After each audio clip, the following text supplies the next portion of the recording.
Hello guys, napakasama pa rin ang panahon hanggang ngayon. Nakagaling na ako sa dun sa doktor na nag-check up sa akin.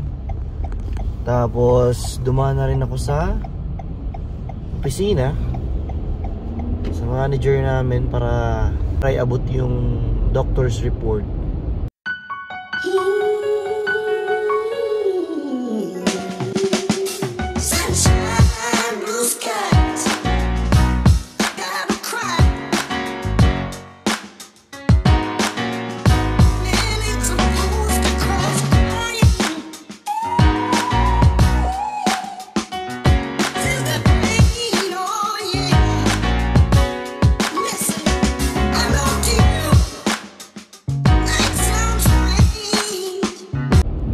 So yun, back to normal work na tayo, normal duties.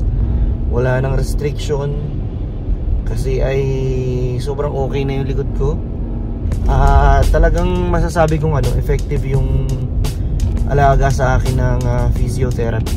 Pero kahit ganun, tuloy pa rin ako dun. So hindi pa rin yung nag-i-stop. Kahit normal work na ako, ang gusto ng physiotherapist tuloy-tuloy yung pag sa likod ko, pag-aalaga dito sa likod ko. So medyo matagal-tagal pa raw to kasi normally yung ganito daw is 6 to 8 weeks. Ilang session pa lang ako. 2 weeks na ako ngayong Friday. Pero sabi ko nga sa manager ko, niloloko ako. Buti naman daw makakabalik na ako. Ang tagal ko na raw nag-slack off. Sabi ko ever since naman normal duty naman talaga ako dito. Kasi meron kaming ang trabaho kasi namin, merong area sa amin na hindi kailangan talagang magbuhat. Halos all night buong shift ko talagang puro picking yon at saka put away at receiving. Hindi naman ako kailangan magbuhat. So kahit na naka-modified duty ako, normal work pa rin ako. Kumbaga kung ano ginagawa ng iba, yun din ginagawa ko. Sabi ko sa manager ko, I'm pretty much doing my normal duties every day. Kahit pa nung naka-injury ako, naka-modified work. Kasi pare-parehas lang naman kami ginagawa ng mga kasama ko Hindi naman ako special na special doon. So mga na naman nalalamunan ko. So yun nga pala, tinawagan ko si Joyce na ako na yung magsasama kay Jeron kasi inagahan ko talaga yung punta sa doktor mas maaga sa appointment time ko. Gawa ng si Jeron kasi biglang may dentist appointment. Kailangan na may sukat yung device na gagamitin sa bibig niya para may ayos na finally yung yung ngipin niya tsaka yung panga niya kasi mali nga kasi yung bite niya, pangit. So yun, pupunta kami sa dentist ngayon ng 1 PM. So saktong-sakto naman na nakabalik ako sa bahay ng wala pang 12 o'clock. So 11:46 pa lang ngayon, nandito na ako sa bahay. Malapit na ako. So dapat kasi si Mami na yung magsasama kung magtatagal nga ako dun sa doktor at saka dadaan pa nga kasi ako sa opisina namin. Sakto naman Friday. Wala pa nga lang ako tulog. Yun nga lang. Mamaya na lang ako tutulog. Okay. Dito na ako sa bahay. See you guys later. Tara na. Samahan ko muna sa dentist. Yan. Toothbrush ka ba? Yeah. Kayang buhok mo. Pangit niya. Si Mami. Dahil nga na-request na siya ng nakapag-request na siya na mag-break siya ngayon ng mahaba-haba para masamahan si Jeron. Kasi nga hindi kami sigurado kung ako makakapaghatid sa kanya o di naka-break time siya, kaya sabi niya sama na lang din daw siya. So dadaan muna kami dun sa trabaho ni Mami. At pick upin namin siya, sasama daw siya sa dentist. Para makita niya kung anong itsura ng ikakabit dito sa batang to. Go forward. This goes Tapos backwards. Sobrang liwanag kasi parang medyo sumisikat na yung araw. Sana naman uminit na. Magbe-birthday na si Johan. Balak namin ipag-celebrate sa April 6. So in 2 weeks.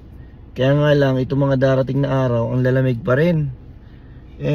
Tapos hanggang ngayon, ilang araw na patak pa rin ng patak yung snow. Kaya hindi namin alam. Baka ang gusto pa naman sana namin, magamit namin yung likuran, yung backyard. Ewan ko lang kung wala ng snow ng time na yun. Kasi grabe talaga ang lakas pa rin ng snow. Patak pa rin siya ng patak. Sana naman matunaw pa bago mag-birthday si Johan, kasi para yung mga bisita may mapwestuhan. Kasi magsisiksikan kami dito sa taas ng bahay. Balak sana namin, maganda sana kung nakakalabas para doon na lang kakain yung iba. Doon na lang yung iba, di ba?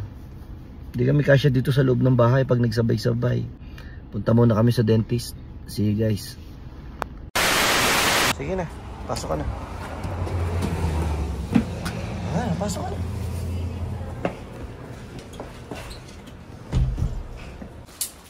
Ito yung toothbrush ng ano niya. Yun yung toothbrush. May special brush doon sa ano niya. Mami, pag lilinisin, tatanggalin. Kailangan niya linisin ng dishwashing liquid. Parehas na.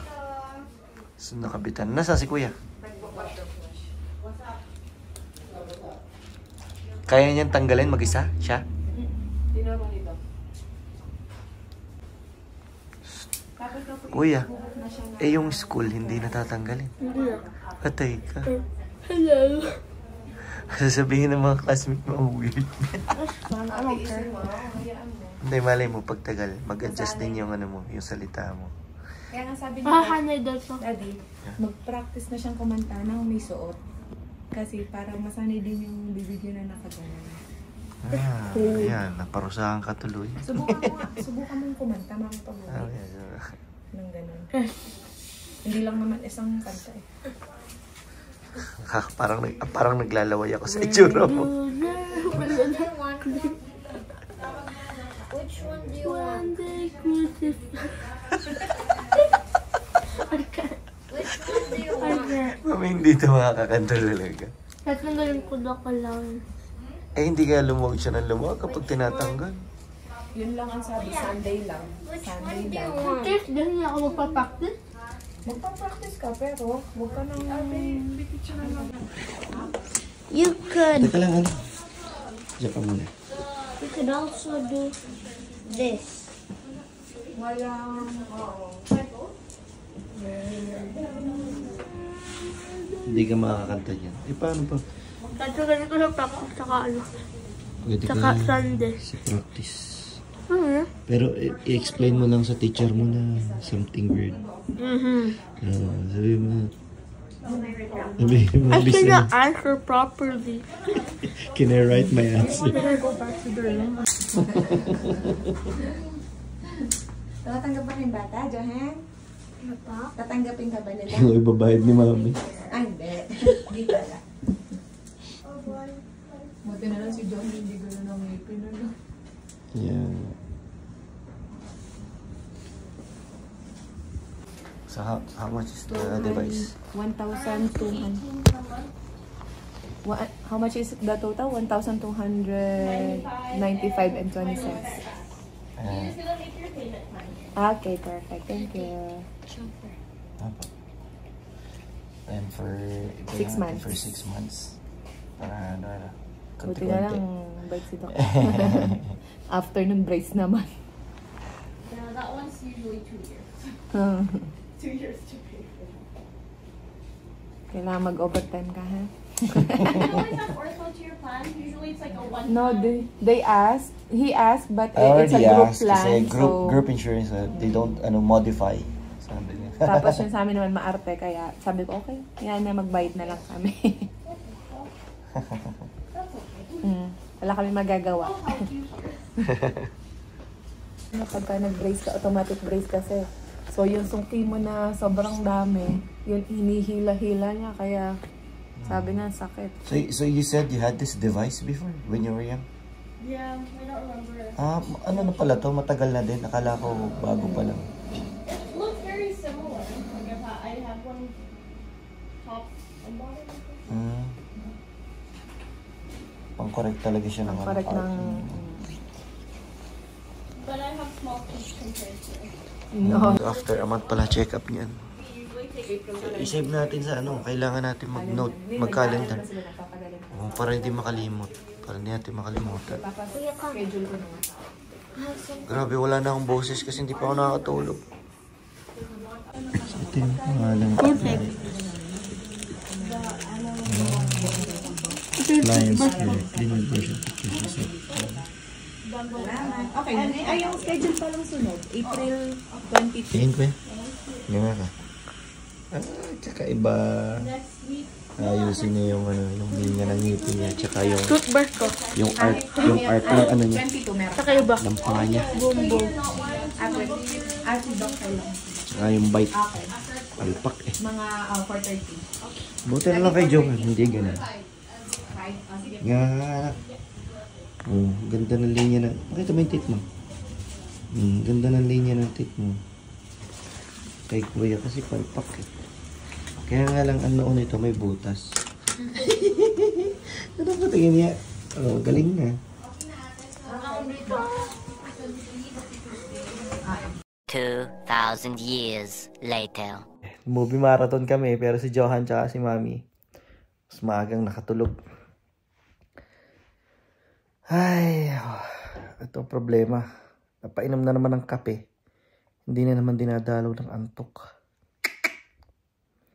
Nga pala guys, ano? Kanina nga pala, nag-imis-imis si Mami. Nag-imis-imis siya ng mga, ng mga kalat dito sa, dito. Kung kagaya namin kayo na hindi maselan, lahat nung dumating kami dito, kung anong i-offer sa amin, pag binibigyan kami ng mga ganyang bagay, talagang tinatanggap namin.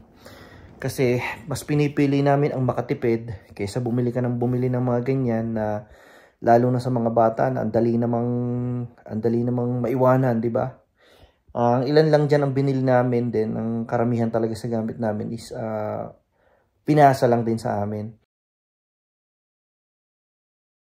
Ngayon, yung iba naman, mga nabili namin sa Value Village na maayos pa, hindi ko na matandaan kung itong mga to, kung saan ba namin nakuha. Pero ang importante, kung kagaya sinasabi ko, kung kagaya namin kayo, hindi kayo maselan at mas pinipili nyo na makatipid bago dating kayo dito sa Canada, i-message nyo lang ako o kaya i-comment nyo lang dito sa YouTube kung bago kayo dito sa Calgary. Pwede nyo pick upin dito kung gusto nyo. Malayo pa ang winter pero mas maganda na yung ready na ano. Ano ba yung mga sizes nito? Pang ano to eh. Sa bata eh. Siguro sa mga kinder grade 1. Pang grade 1. Yung tatlong pares dito. Oo. More on pang kinder and pang grade 1. Then yung dalawang pares siguro. Kasya sa ano. Kasya pa sa mga grade 3, grade 4, grade 5, ganyan. Pero kung grade 6, medyo malaki na. Ang nakita ko ditong sizes, yung maliliit, parang ano siya, US size 9, size 11, tsaka size 13. Tapos yung youth naman, yung pinakamalaki sa kanila, ang nakalagay kasi size 3. Siguro nga youth yun, size 3 ng youth. So yun yung mga sizes niya, kung ganyang size ng paa nyo, kung gusto nyo, andito lang sa bahay, message nyo lang ako. Kung gusto nyo pick upin dito. Sa mga hindi lang naman masiselan, syempre hindi mo naman yung iba gusto bago, di ba? Oo naman, pag maraming pera, walang problema.